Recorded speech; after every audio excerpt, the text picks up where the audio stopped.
back meeting, HVAC engineering project number 017-2019, which was held on 18 March 2019. So let's go over with the minutes of the back meeting.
Agenda PCMT motion. Madam Chair, I move for the approval of the previous back meeting back BP number 017-2019 dated 18 March 2019 as presented. On motion duly made and seconded, the minutes of the previous back meeting, which was held on March 18, 2019, HVAC EP number 017-2019 is hereby approved. For the next agenda item, we have the pre-bid conference for 8 projects. So to start with, we have the design, supply, and installation of the VRF HVAC system and generator units for the passenger terminal building, Port of Cagayan de Oro, Misamis Oriental. Madam Secretary.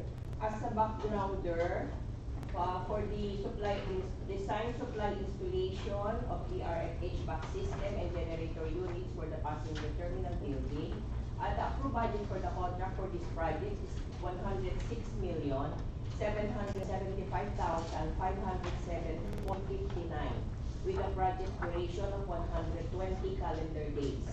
We have 2 prospective bidders for the project: the George Construction Corporation and High Pool Engineering Corporation. The floor is now open for your queries, clarifications, questions.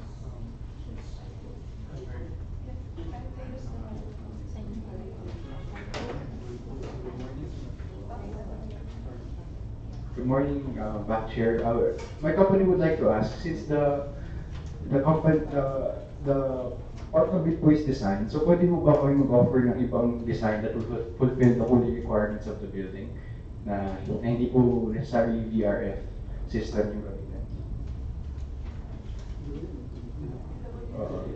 Hindi po. Magsabit po kami ng alternate proposal po from Any comment from the PWG?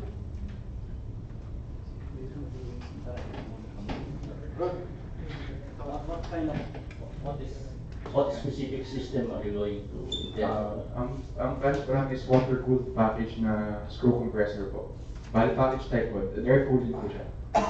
Ayun po yung ano po natin. O sakali. Na pwede.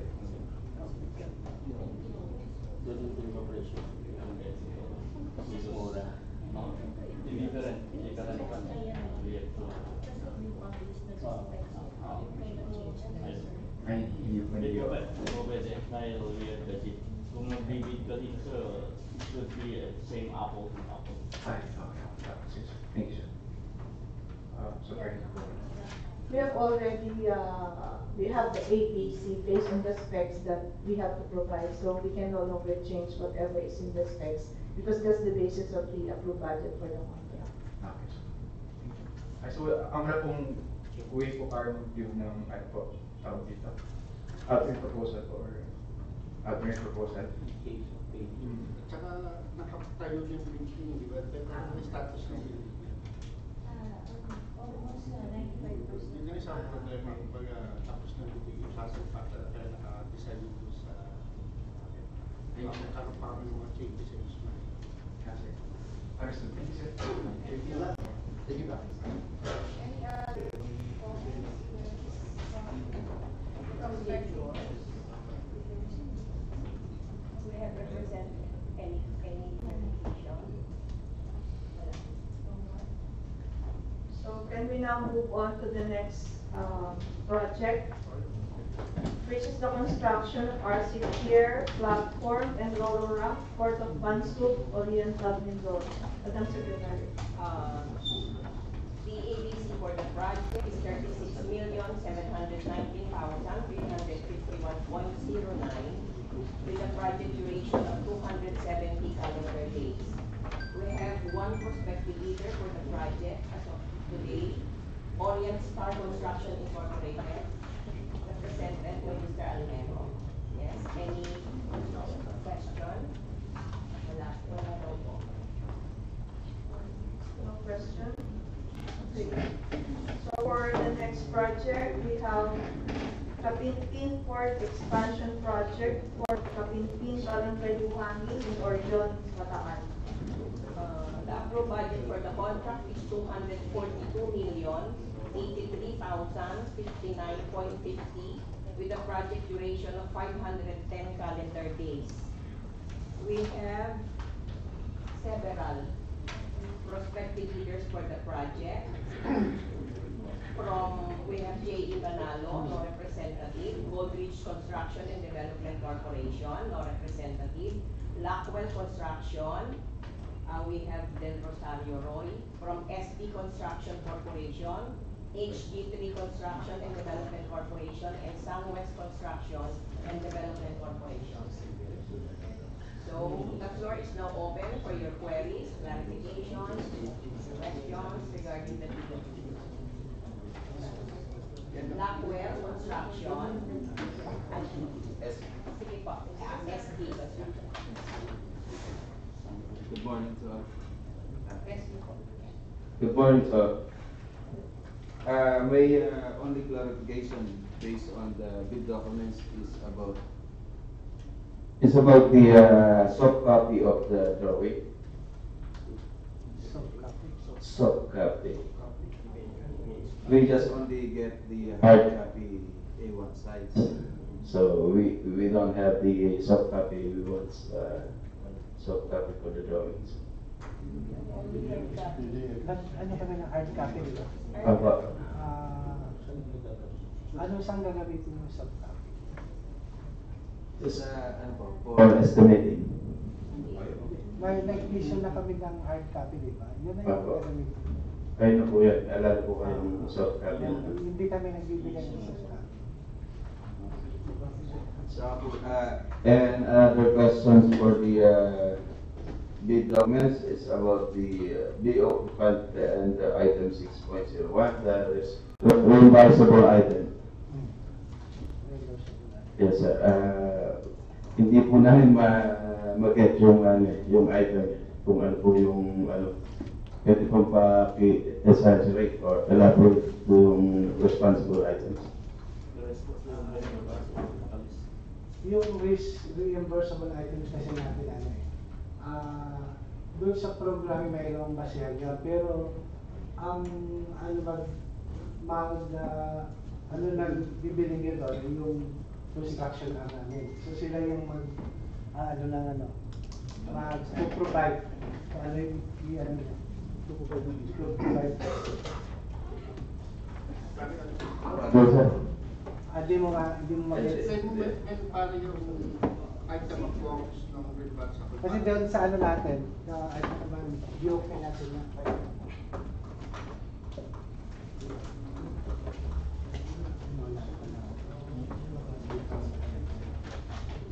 Doon sa description natin is provide reimbursable items necessary in the implementation of the project as determined by the authority. So during your yung pre-con nyo, doon nyo malalaman yung natin. Reimbursable items. Actually, mayroon itong amount na naka-fix. Hindi lang nilagay dito sa bid document. So, naka-fix. Madam Secretary, issue and bid verification. Yung item page 505 of BOK. Kasi dapat ito nakalagay na dito yung reimbursable items sa atin. Hindi naka-reflect. Yung cost, mayroon tayo may ceiling dito. Yung costing po, kaya hindi po namin total yung bid price namin basically sa amin. Medyo nila na dito. Dito natin kasi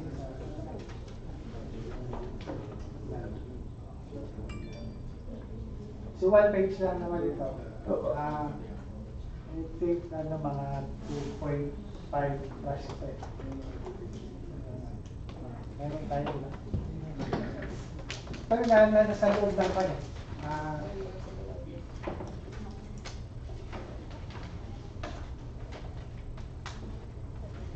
To be exact dito ay ating yung reimbursable items natin is 2,594,691 and 3 centavos. That's the ceiling. So Ito yung ceiling natin. you're not looking at. Okay. Thank you. Thank you.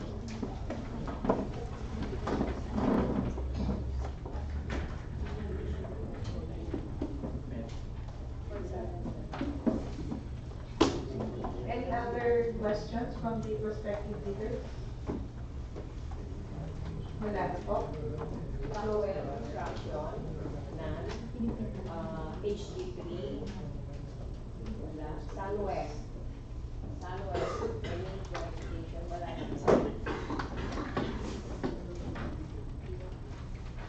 So, next project is the construction of backup area in Port Operations Building in Port of Talaga, Mabini, Batangas. Madam Secretary. The approved budget for the contract for this project is 67,634,682.04 with a project duration of 360 calendar days.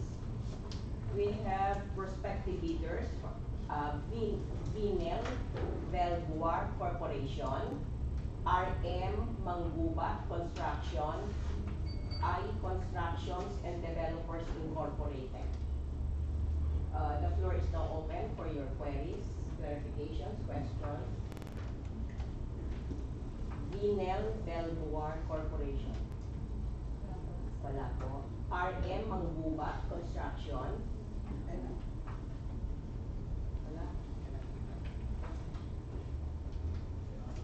I, Constructors and Developers Incorporated.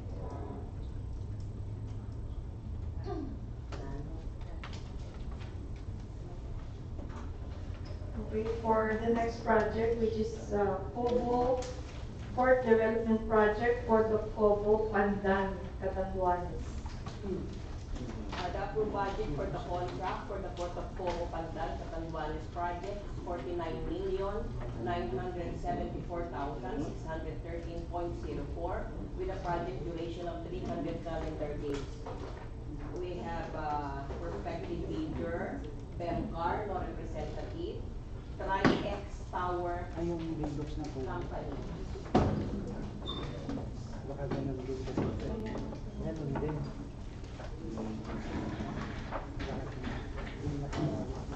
Hello, hello. Hello. Yeah, good morning, Chairman. Would like to ask the following clarification.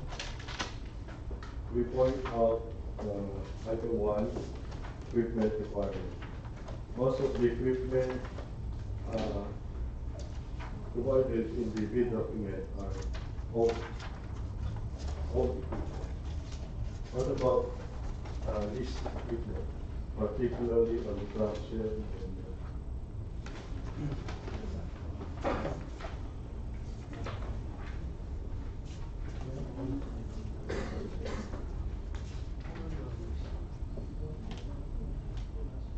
page DQ9 or DQ10, clamshell and roller frame. Could be this possible.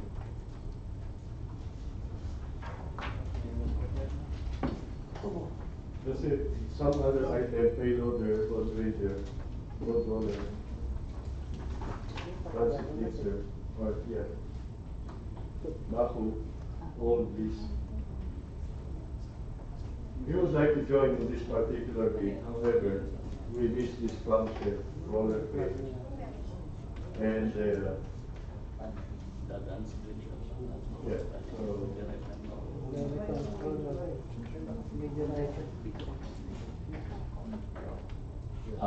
Those equipments are parts in the critical, in deriving the duration of the project. So, it must, those equipments should be on. would not be this. Because we prepared it as on because we don't want that the project will be the cause of the delay of that equipment. All the equipment that's listed on are part of the critical part in the duration of the Okay. In that case, if we intend to buy, so possible we can submit the PO. yeah. All right. We watch it. Then item 2, the cost of reimbursement. Same question. Okay, so will be The provided. same way we, All right. Then item 3, we have the 5.4 eligible bidder.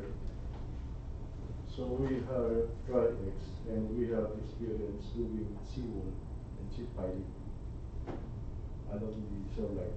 Would it be possible that document will be used in this particular?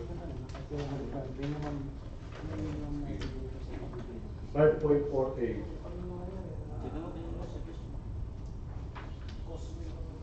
Let's say small A and small B categories without single project or contract will be may be allowed. Small bit. Yeah, we are small B.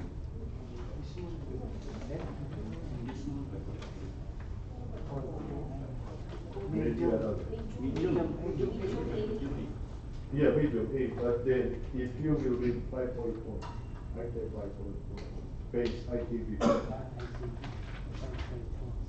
It says that however, contractors under small A, small B, categories without single experience and contract may be allowed to bid. Hindi applicable yan. Yan sa project. For small B lang yan, for small B project.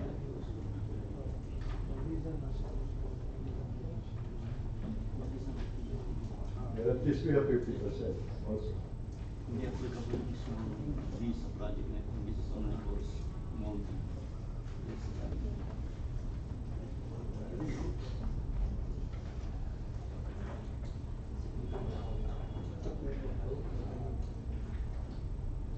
As I said, itong item 5.4, Yeah.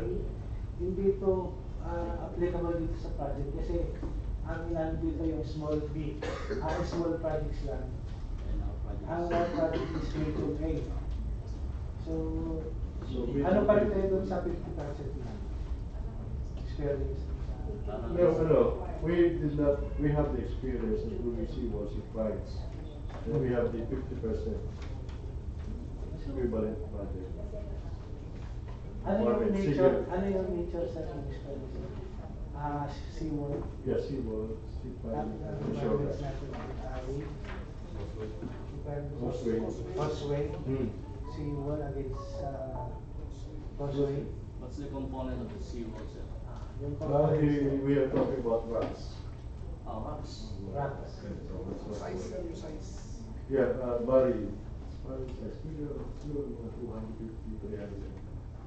Korak, Almora. For the armor rack itself, iba yun. Mas malaki yung Kasi normally sa hospital, Almora tayo. Yes. As long we are satisfied dun sa size I see. na requirement. Okay. Pwede. Very sure. Alright. So we'll work it out.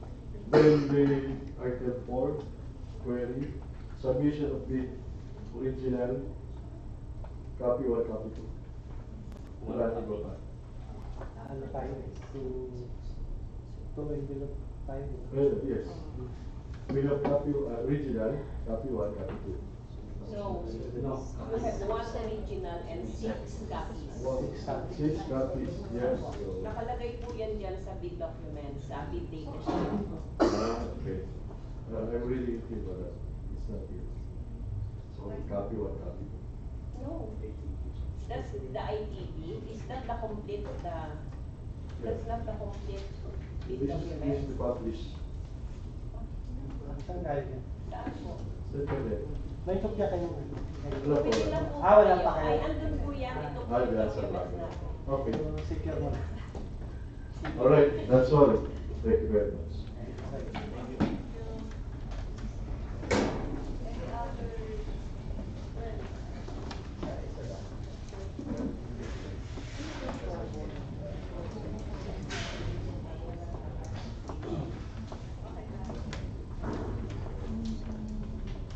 So for the reconstruction of RC Pier and construction of Lolo Rock, Fort Carmen San Agustin, Romblo.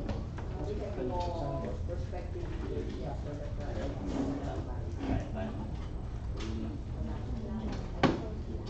No prospective bidder. Next one is the proposed construction and offshore installation of aids to marine navigation at ports of Coron and Puyo, Palawan province. The proposed, the approved budget for the contract for the marine navigation at ports of Coron and Puyo, Palawan province is 249,442,103 pesos with a project duration of 130 calendar days. We have two prospective bidders for the project, Jarzo Builders Incorporated and Dalemo Construction. The floor is now open for inquiries, clarifications, questions. No questions. None. None po.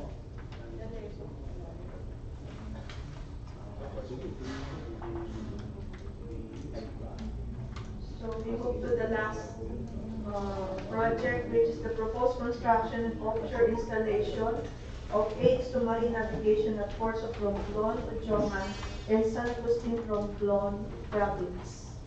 The approved budget for the contract for this project is 200,780,303.97 with a project duration of 130 calendar days. Likewise, we have prospective bidders from the Lego Construction and Jarzo Builders Incorporated for for this project. No question. No clarification. That's the last one. Do we have any other reminders, Madam Secretary? I just want to remind to give the schedule for the opening, for the submission and opening of bids for the Cagayan de Oro HVAC, VRF HVAC system and generator units project. The submission of bids is at 9 a.m. April 10, 2019, while the opening is at 10 a.m. For the Bansud project, submission of bids is at 9 a.m. Opening is 11 a.m. On April 10. For the Kapinpin Bataan project, the same April 10. Deadline for submission is 1 p.m. Opening is 2 p.m. For the Batangas project, deadline for submission is April 15, 2019, while the opening is at 10 a.m. the same date, April 15. For the Kobo project, April 15, 9 a.m. Deadline for submission, the opening is at 11 a.m. For the Carmen project, the deadline for submission is at 1 p.m. April 15, opening is 2 p.m. For the marine navigation for Palawan, deadline for submission is 9 a.m. April 16, opening is 10. For the Romblon Navigational Aids project, deadline for submission is likewise at 9 a.m. April 16, opening is at 11 a.m. Those are the statements. Thank you, Attorney Sol. So any other matters? Attorney? None. Okay. So the meeting is adjourned and thank you very much sa mga prospective leaders. Salamat po. Dalawa po yung dalawa yung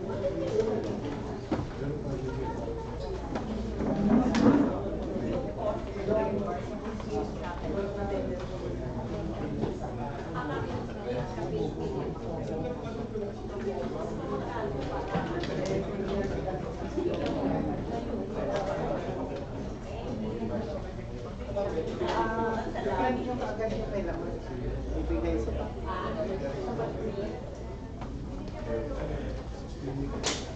Nasaan ba yung agad lang kailangan?